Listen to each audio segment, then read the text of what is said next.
Deus. Não haviam recebido misericórdia, mas agora a receberam. Então Pedro escreveu essa carta aqui para os discípulos. Ele fala o que para eles? Que vocês são geração eleita, sacerdócio real, nação santa, povo exclusivo de Deus. Para quê? Para anunciar as grandezas daquele que o chamou das trevas para a sua maravilhosa luz. Antes nem sequer vocês eram povo, mas agora são o povo de Deus. Então aqui nós enxergamos duas regiões espirituais, que é da onde Deus chamou e para onde Deus os colocou. Que Deus chamou essas pessoas, os discípulos das trevas, para a sua maravilhosa luz. E aqui ele coloca algumas características. Na sacerdócio real, nação santa, povo exclusivo de Deus. Então é isso, essas são as pessoas que estão na luz. E o oposto são as pessoas que estão nas trevas, infelizmente. E é exatamente isso que nós vamos estudar hoje. Estudar sobre essas duas regiões espirituais, as trevas e a luz. Primeiro entender o que faz com que as pessoas estejam nas trevas. O que faz com que as pessoas entrem nas trevas. E depois enxergar e ver o que faz com que as pessoas vão para a luz. O que de prático ajuda as pessoas a irem para a luz. Então vamos começar com uma oração. Pai, muito bom dia, Deus. Obrigado por esse momento, Pai. Obrigado por esse privilégio, Deus. Que é poder aprender as suas escrituras, Pai. Eu oro que nesse momento, Pai, nosso coração venha se encher de gratidão, Deus. Porque sua Bíblia ela é viva e eficaz, Deus. Então, constantemente, quando revemos as escrituras, Pai, o Senhor nos ensina e nos traz à memória coisas que talvez nós já sabíamos, Deus. Mas é tão especial poder rever as suas convicções, Pai. É tão especial poder rever aquilo que o Senhor quer nos ensinar novamente, Deus. E poder trazer isso no nosso coração, Deus. Então nos ajude aqui nesse momento, Pai, a ter um coração humilde, ter um coração temente ao Senhor, Pai. E reverente às suas escrituras, Pai. Um coração que ama as suas escrituras, Pai. Um coração que ama fazer a sua vontade, Pai. Que decide, Deus, fazê-las todos os dias, Pai. Nos ajude a entender profundamente suas escrituras, profundamente, Pai. Cada escritura que nós vamos ler agora, Deus, e um coração humilde, Pai, para obedecê-la, Deus. Que não seja eu falando, Pai, mas sim seu Espírito, Pai, através de mim, Deus. Nos guie nesse momento, Pai. É que eu te oro no nome do seu Filho Jesus. Amém. Amém. Vamos para Isaías 59. Vamos lá, Gabriel. Entender.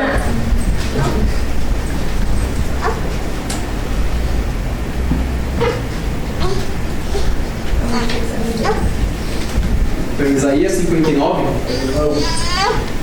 Vamos entender, porque se nós pensamos logicamente, Deus se encontra na luz. E as pessoas que não estão com Deus se encontram nas trevas. E vamos entender o que acontece, como isso acontece, o que distancia as pessoas de Deus. Então, Isaías 59, versículo do 1 ao 2.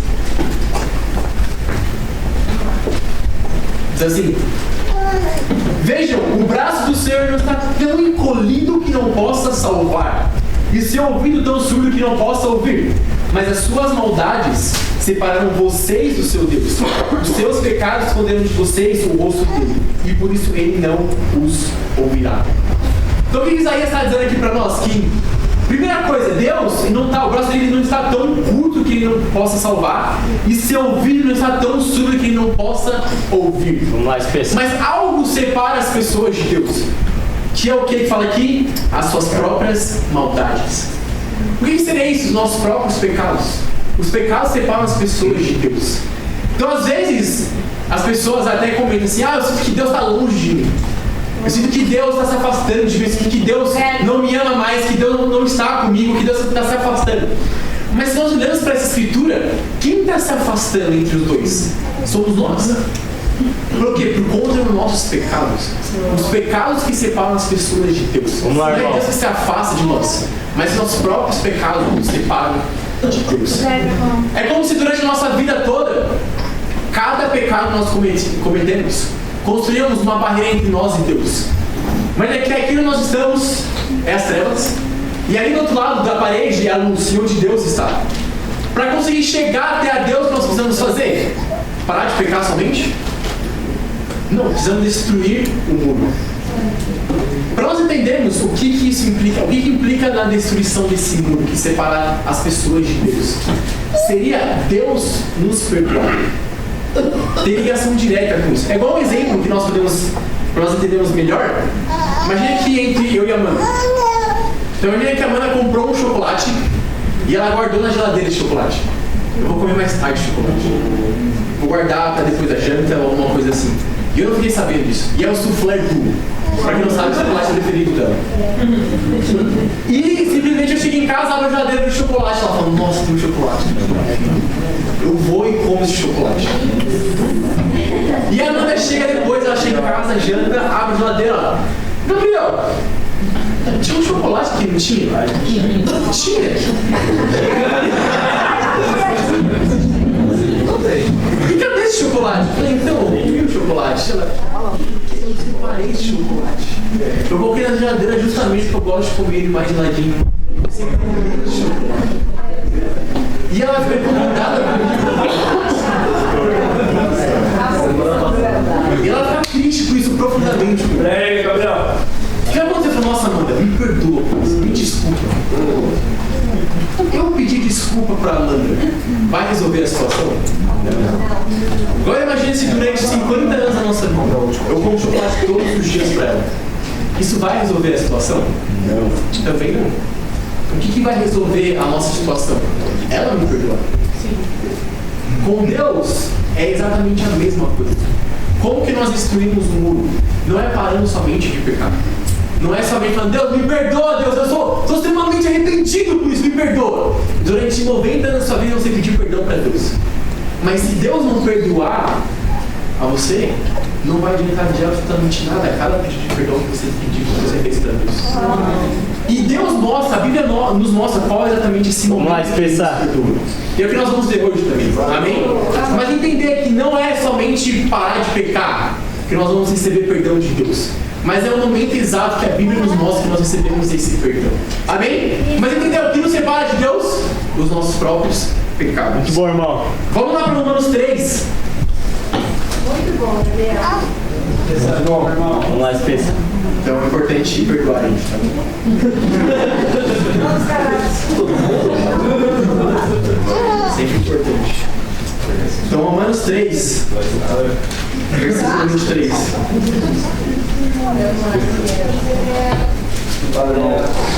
Romanos 3, 23 diz assim: pois todos pecaram e estão destituídos da glória de Deus, sendo justificados gratuitamente por sua graça, por meio da redenção que há em Cristo Jesus.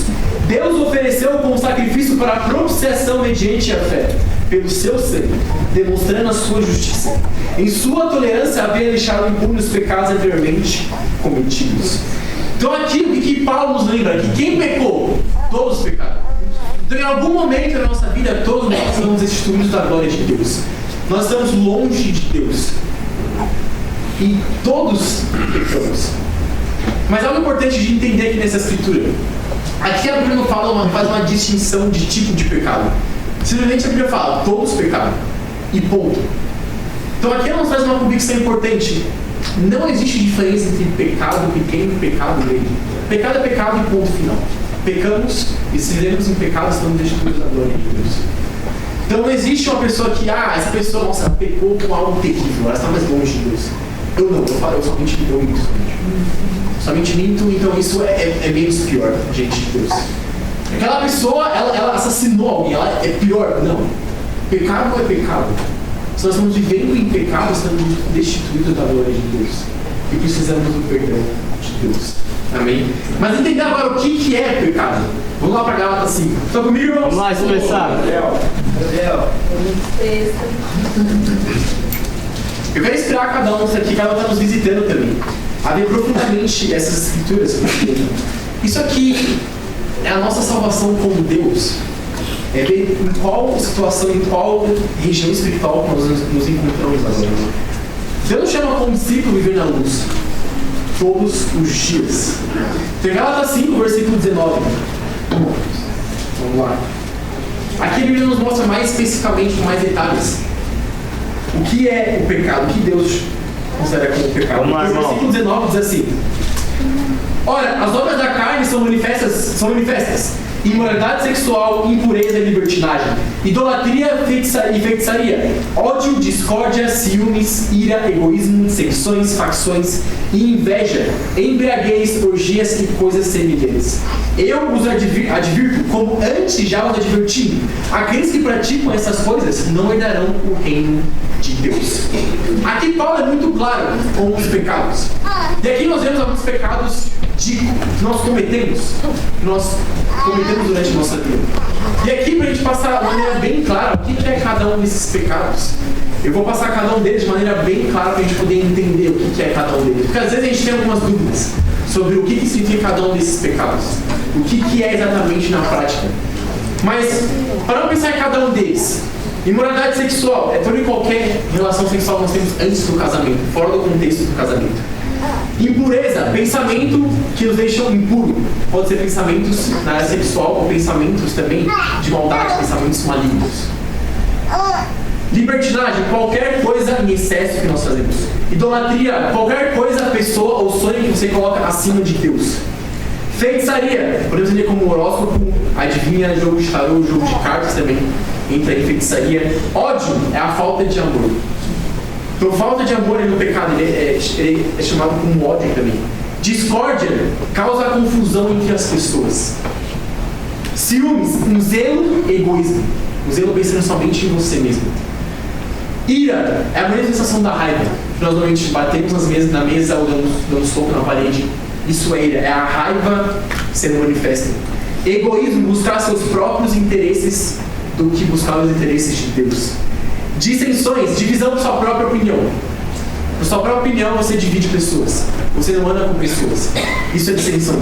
Facção vai no mesmo princípio, só que em grupo. E inveja é desejar o que a outra pessoa tem. E até mesmo desejar que ela perca o que ela tem. Embriaguez, qualquer substância que os tira do estado mental normal. Pode ser comida alcoólica ou drogas ou qualquer coisa que te tire do seu estado mental normal. Orgias, qualquer pecado praticado.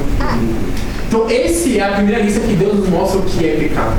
E se vivemos e praticamos esses pecados, é o que fala aqui: não herdaremos o reino de Deus. Uma outra lista que Deus nos mostra está em 2 Timóteo, vamos lá. 2 Timóteo 3.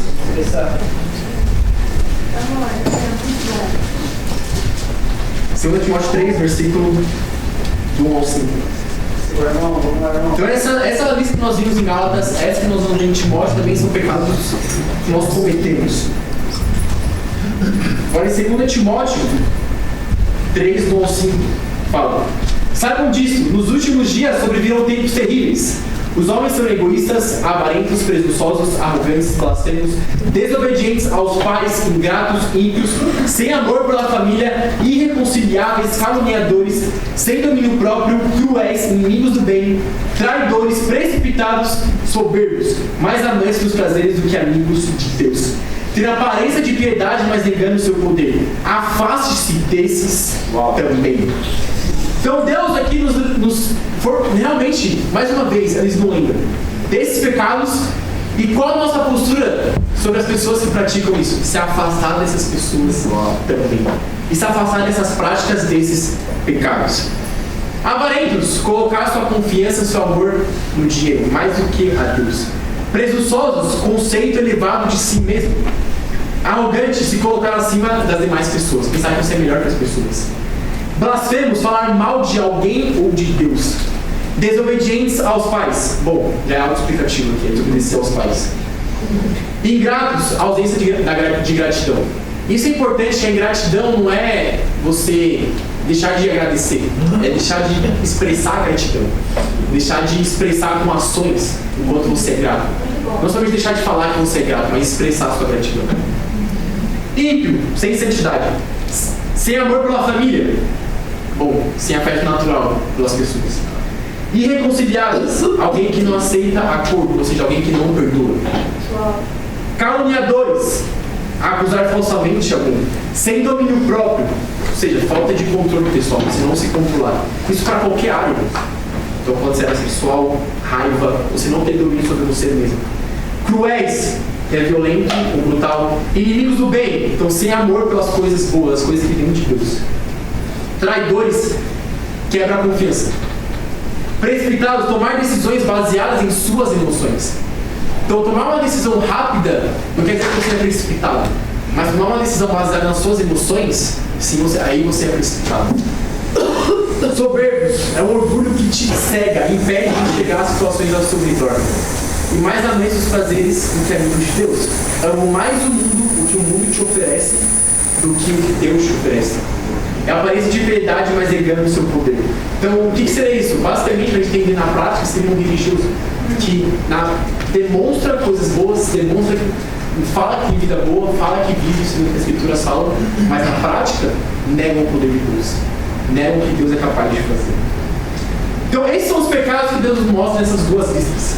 Então, a terceira escritura está em Tiago 4,17. Vamos lá. Vamos lá, Gabriel.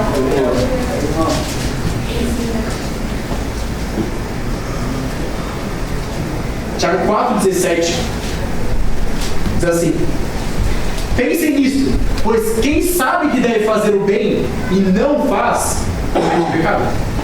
Então, qual o pecado que Tiago está nos falando aqui? Pecado de omissão. Onde nós sabemos o que nós devemos fazer, qual que é o correto, mas nós decidimos não fazer isso.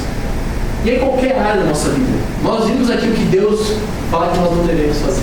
Mas se nós tomamos a decisão de cometer cada um desse pecado, não somente estamos pecando, como que ele falou ali, mas também estamos sendo omissos. Quando sabemos que nós temos que amar nossa família, sabemos que temos que amar nossas esposas, amar nossos pais, honrar nossos pais, apresentar nossas esposas a Deus sem mancha sem ruga, e não ter esse cuidado, estamos pecando a omissão, porque sabemos o que devemos fazer, mas não fazemos.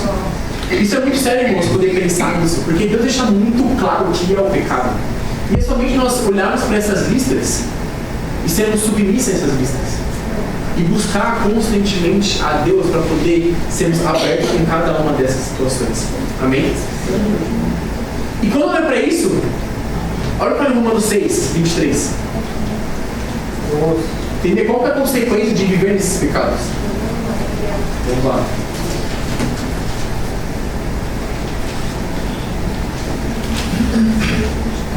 Romanos 6, 23. Então aqui mostra a consequência de vivermos nesses pecados. Que fala: pois o salário do pecado é a morte, mas o dom gratuito de Deus é a vida eterna em Cristo Jesus, o nosso Senhor. Então aqui, Paulo ele relembra a igreja que o salário do pecado é a morte. O que é o salário? Aquilo que nós recebemos pelo nosso trabalho. Aquilo que nós recebemos por merecimento é o que nós fazemos durante o mês. Então, espiritualmente, o que nós merecemos por conta do pecado? A morte. É o que nós merecemos. Mas existe algo que Deus nos dá como presente, um dom gratuito. Então, olha isso, onde nós recebemos o presente, não tem custo esse presente. Nós recebemos, uma pessoa comprou pra gente ou nos deu. Então, a salvação, nós não merecemos a salvação. Mas Deus nos deu gratuitamente a oportunidade de sermos salvos. A oportunidade de estar com Deus um dia. O que nós merecemos? A morte. Mas Deus nos deu algo gratuitamente, que é a salvação. Amém? Isso me inspira porque olhar para a Escritura, olhar os pecados, é algo que deixa pesado as coisas. Nossa, tudo isso de pecado, é difícil pensar nisso. Porque automaticamente pensa na minha vida. E como que eu posso mudar com Deus?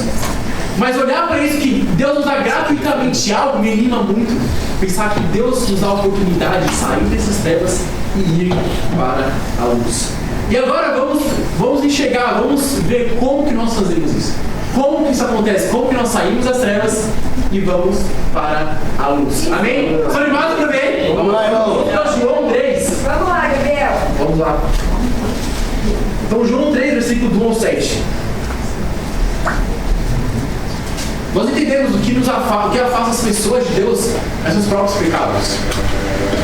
Agora vamos ver o que nós precisamos fazer para sair das trevas e para a luz. O que é preciso fazer para derrubar esse mundo? Em que momento nós recebemos o perdão de Deus? Então, João 3, versículo do 1 ao 7. Diz assim: Havia um fariseu chamado Nicodemos, uma autoridade entre os judeus. Ele veio a Jesus à noite e disse: Mestre, sabemos que ensinas da parte de Deus, pois ninguém pode realizar os sinais miraculosos que estás fazendo, se Deus não estiver com ele. Em resposta, Jesus declarou: digo-lhe a verdade, ninguém pode ver o reino de Deus se não nascer de novo. Perguntou Nicodemos: como alguém pode nascer sendo velho? É claro que não pode entrar pela segunda vez no ventre de sua mãe e renascer. Respondeu Nicodemos. Respondeu Jesus: digo-lhe a verdade, ninguém pode entrar no reino de Deus se não nascer da água e do Espírito. O que nasce da carne é carne, mas o que nasce do Espírito é Espírito. Não se surpreenda pelo fato de eu ter dito: é necessário que vocês nasçam de novo. Então aqui vai um fariseu até Jesus, Nicodemos. E Jesus fala para ele: ninguém pode ver o reino de Deus se não nascer de novo. E Nicodemos faz um questionamento para Jesus: mas como alguém adulto vai entrar de novo no ventre da mãe e nascer de novo? E Jesus esclarece para ele o que ele quis dizer com esse nascer de novo: que é o nascer da água e do Espírito. Então Jesus deixa muito claro para ele que qual é esse significado: nascer da água e do Espírito. E isso é extremamente necessário. Jesus nos mostra que sem esse nascer de novo é impossível entrar no reino de Deus. Sem ter esse novo nascimento é impossível ver o reino de Deus. Não tem outra forma. E Jesus deixa isso muito claro para Nicodemos. Assim deixa claro para nós hoje também, que esse novo nascimento é necessário. Vamos lá para Atos 2 agora, versículo 22.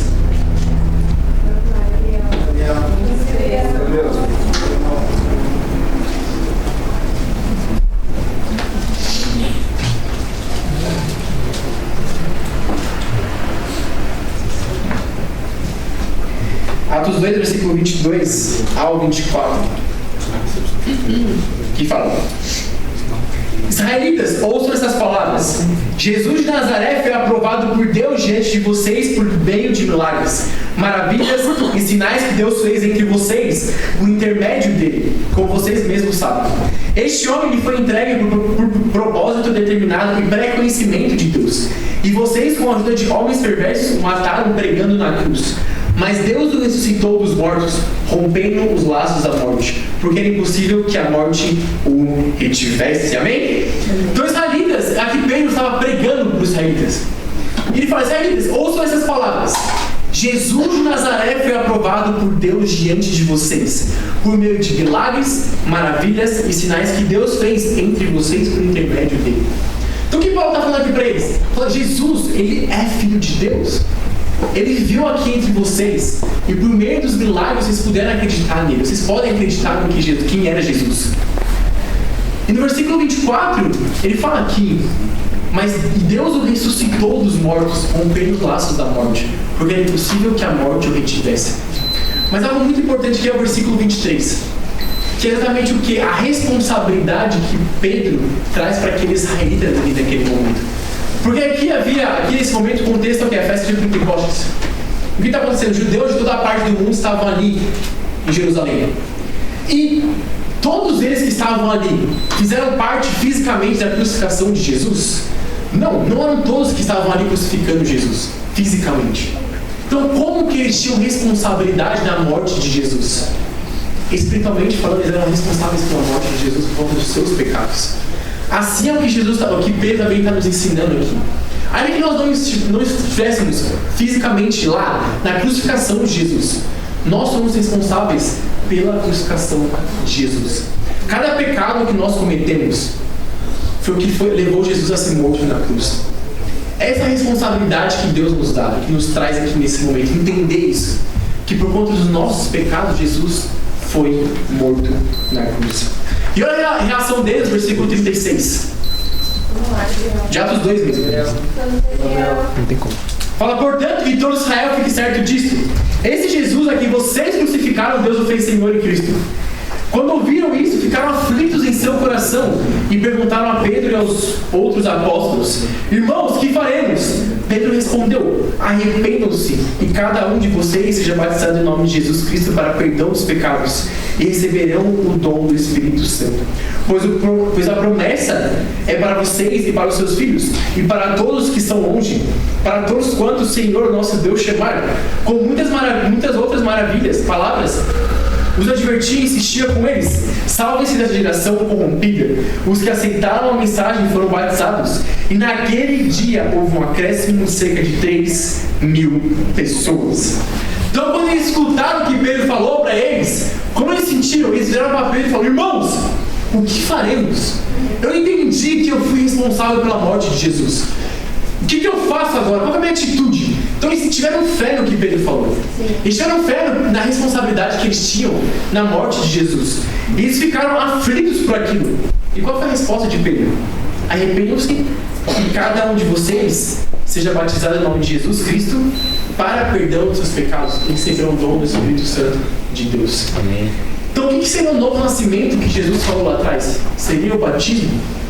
E aqui Pedro nos traz o que é o como ir das trevas para a luz. Ter fé na mensagem de Deus, Jesus, se arrepender e ser batizado. E lembra, no batismo, o que acontece? O que nós recebemos no batismo? Perdão de Deus e Espírito Santo.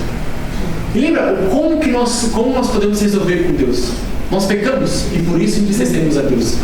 E Deus tem que fazer o que conosco? Nos perdoar por cada um dos nossos pecados. E qual o momento que Deus nos perdoa? No momento do batismo. E é por isso que esse é o plano de salvação. Deus nos mostra aqui exatamente nesse momento. O momento em que nós recebemos perdão de Deus. O momento do batismo. E aqui Deus nos deixou muito claro como chegar à luz. Como derrubar esse muro de pecado. Como sair das trevas e ir para a luz, que é por meio do batismo. Bem, fé, arrependimento e batismo. Estão comigo, irmãos? Vamos lá, irmãos. O que significa o batismo? Vamos para Romanos 6 entender. Romanos 6, vamos lá. Vamos lá, irmão. Muito bom. Bom, Gabriel. Vamos lá.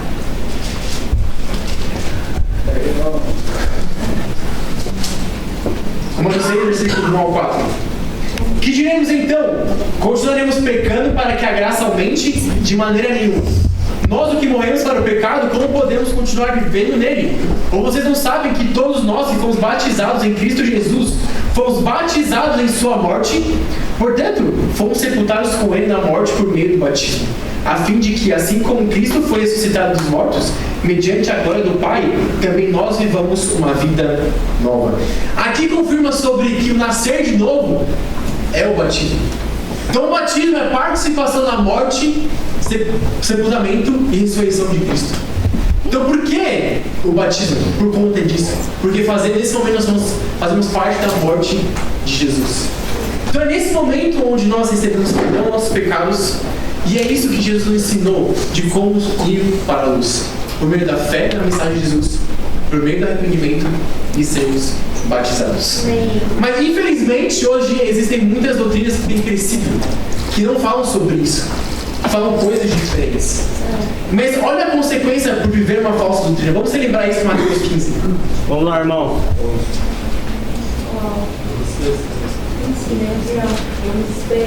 Então Mateus 15, versículo 6 ao 9.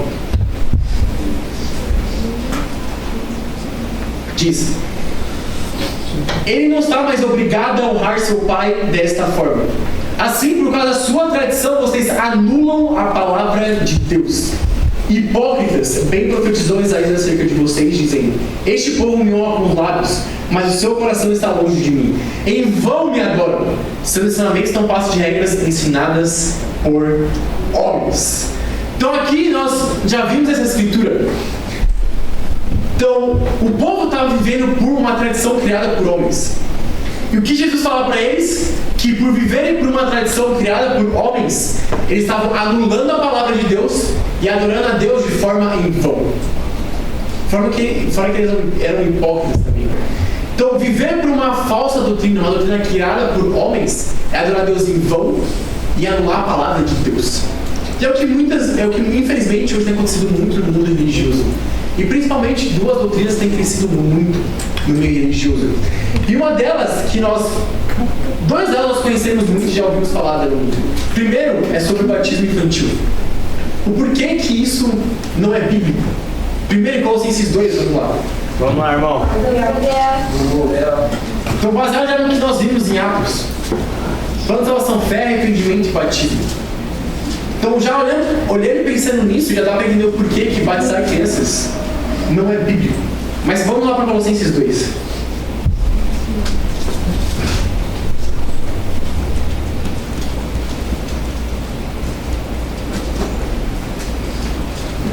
Colossenses 2, versículo 12.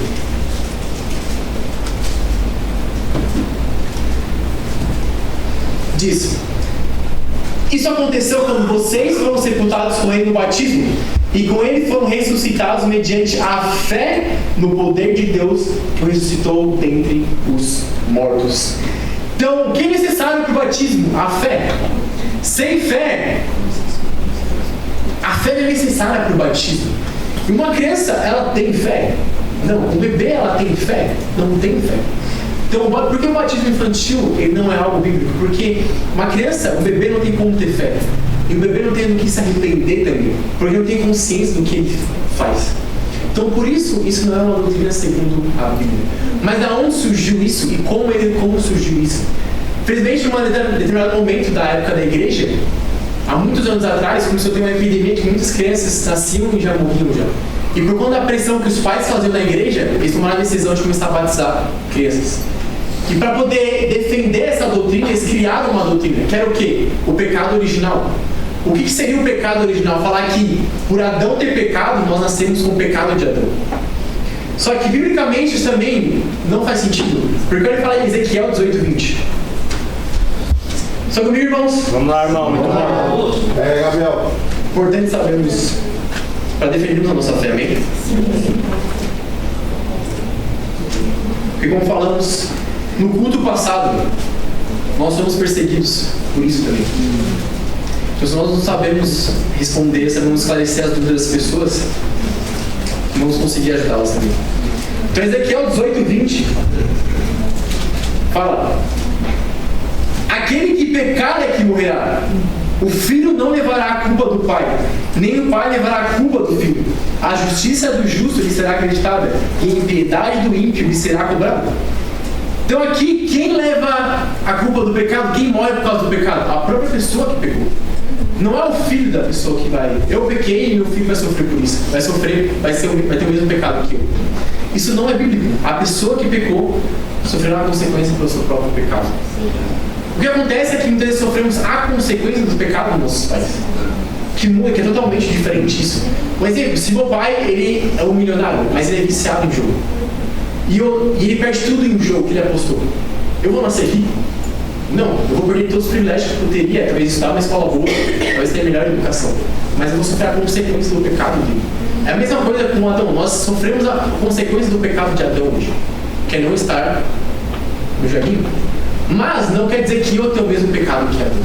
Entende? Então por isso que batizar crianças, por isso que o pecado original ele não tem sentido. Porque biblicamente nós não nascemos com o pecado de Adão. Muito bom, vamos lá, irmão. Amém? Bom. E uma outra que também cresce muito hoje, que é sobre aceitar Jesus no coração para a salvação. Então, eles usam muito a escritura de Apocalipse 3:20 para defender isso.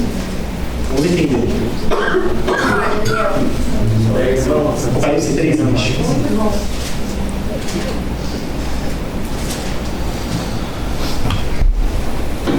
Diz assim, Apocalipse 3, versículo 20.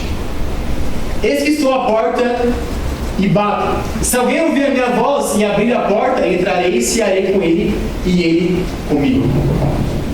Então, as pessoas que acreditam nessa doutrina de aceitar Jesus no coração para a salvação, utilizam essa escritura para defender. Porque eles falam aqui, eis que estou à porta e bato. Se alguém ouvir a minha voz e abrir a porta, entrarei e cearei com ele e ele comigo. Mas as pessoas esquecem do contexto de olhar para quem foi escrita essa carta. E aqui fala no começo do versículo 14, fala, carta à igreja de Laodiceia. E o que é a igreja? A igreja é composta por discípulos. E um discípulo já passou por todo esse processo que nós falamos hoje, sobre ter fé, se arrepender e ser batizado. Então o que a carta está dizendo aqui não é como ser salvo, mas a necessidade de permanecer com Deus.